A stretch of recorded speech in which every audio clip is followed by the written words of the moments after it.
I am pleased to announce there is a good style Samaritan among us. Through his fashionable fuck-up, he would like to prevent you from making the same mistake. You see, I got an email the other day, and the subject was shoe problem. Apparently, our boy was lighting some incense, and an ash from the incense fell onto his brand new favorite leather shoes. He didn't notice the ash had fallen. All of a sudden, he looks down to admire his sweet ass shoes, and he sees that there is a long burn in the leather shoes. And so he sends a picture so that we can all see the messed up leather shoes. So I email him back. I'm like, yo, this sounds terrible. Send me a picture of the leather shoes, because the shoes you sent me, they are plastic, Jack.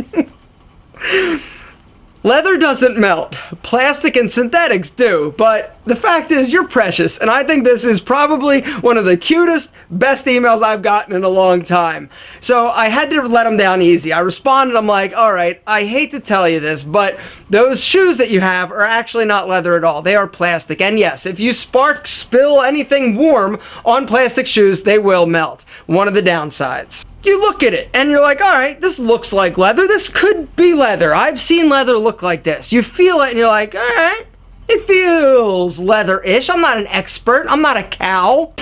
Then you smell it. And you're like, well, it smells, but I'm not really sure.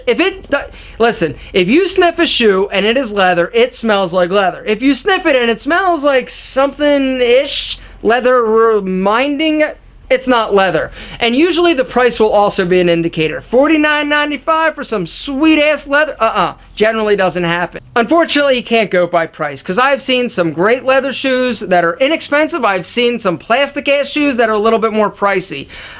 Designers that are notorious for making plastic shoes are going to be Alfani, which is like the Macy's brand.